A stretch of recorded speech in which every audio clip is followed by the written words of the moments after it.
You know, that's a key point I forgot to even make in this film we're making, so please make it now, Dr. Bowman. I mean, with more details. He's keeping everything Bush is doing on the signing statements and the police state and the Patriot Act, and now saying, yeah, even if these detainees are found not guilty in kangaroo courts, we're still going to hold them.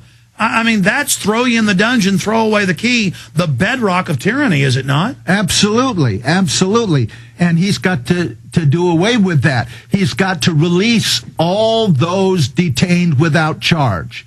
He has to really close Guantanamo Bay and tell the American people, don't worry, we'll find somewhere else for Bush and Cheney.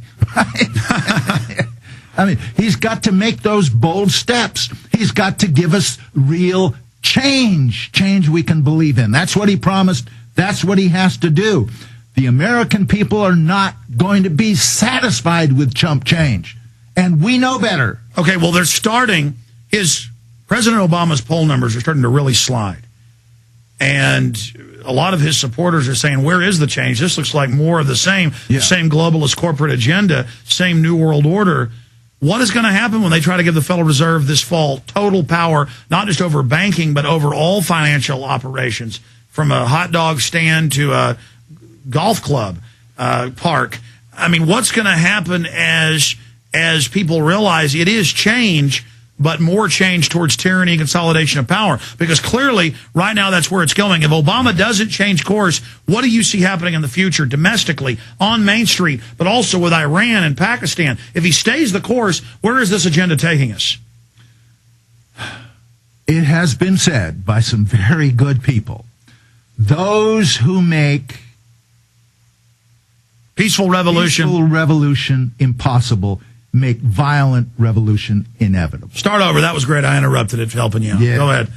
Tell us. Those who make peaceful change impossible make violent revolution inevitable. I heard that many times when I was sharing the stage with William Sloane Coffin. And, of course, he got it from the Kennedys. And it's true. The only way we're going to save this country is through a nonviolent revolution. We need exactly what Obama promised. Well, I described a nonviolent revolution. Here's Ocean Spray cranberry drink. And I couldn't buy this for the last decade because it had high fructose corn syrup in it, which has been proven in a lot of studies to be linked to diabetes and a lot of problems. Also, for some reason, it has high levels of mercury. In fact, people won't believe it. Put the Washington Post up. Half of corn syrup products have mercury in it. And so I couldn't drink it. But now, suddenly, it has pure sugar cane in it as its ingredient. That was because the people stopped buying anything with high fructose corn syrup. Overnight, it's vanishing like a vapor at morning, like phantoms at dawn. There is a microcosm of us voting with our dollars and our ideas, and by getting the word out, person to person, and then voting with our dollars. Yeah, and but right now, I am hoping that Obama will give us some real leadership. He's the only president we've got, and I'm not giving up on him yet. But, we can't wait forever. He may only have 4 years. And he's got to take action and take it now. Absolutely. I mean, I'm making a big deal out of this today. This is a huge victory, Bob. Yeah. That this product and many others has high fructose corn syrup in it, and now because the people saying no, word of mouth, even with the big high fructose corn syrup Archer Daniels Midland propaganda ads that they've been running in the last year on every TV channel I've seen, they failed. Again, we have to get our spirit back. We have to say we don't have a broken spirit. We're not capitulating. We're not giving into your tyranny. We're not giving into a global corporate dictatorship. And with that said, your breakdown briefly on what's happening with the banking takeover, this engineered financial collapse. Are they going to be successful? Well, they've already been successful in stealing hundreds of billions of dollars from the American people.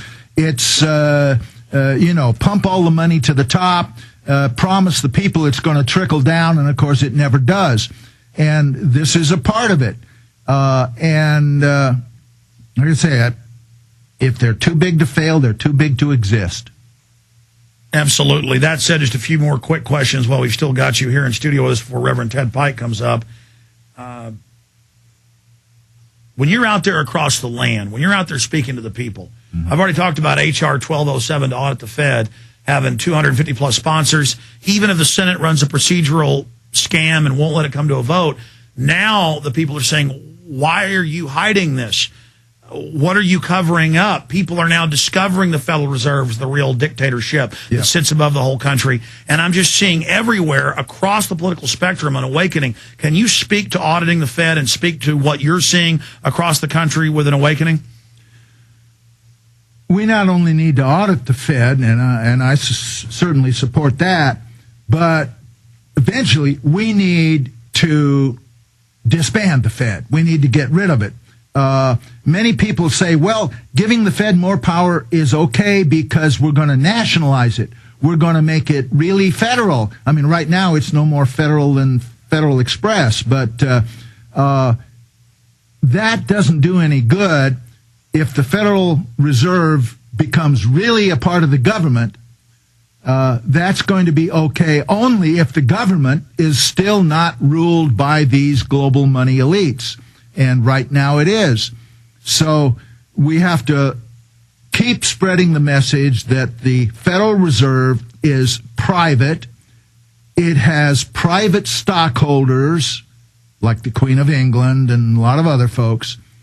They don't put a penny of their money at risk. When they loan to the U.S. government, they're not loaning their own money. They're just putting an entry in a ledger.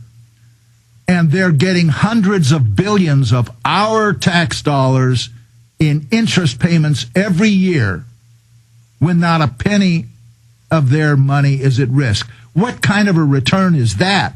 It's infinite percent. This isn't even fractional reserve. This isn't even fractional reserve banking.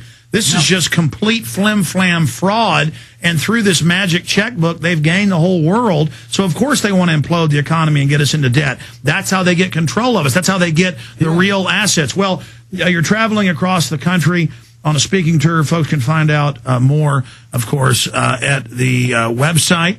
ThePatriots.us. The Patriots with an S.us. Dr. Bob Bowman, it's great having you here. We didn't have time to get into when you started speaking out against the Star Wars program as a decapitation weapon, right. How you experienced the rigged game. You said GE came and offered you a big buyout? Oh, yeah.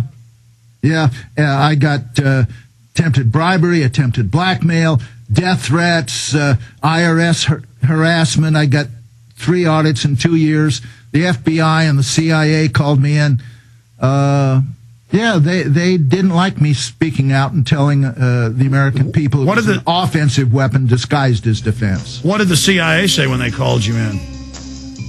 Well, they didn't like the fact that I was traveling overseas, speaking against actions of the U.S. government. And, as if not agreeing with government actions was somehow unpatriotic. And, this whole idea is why we have to insist on free speech.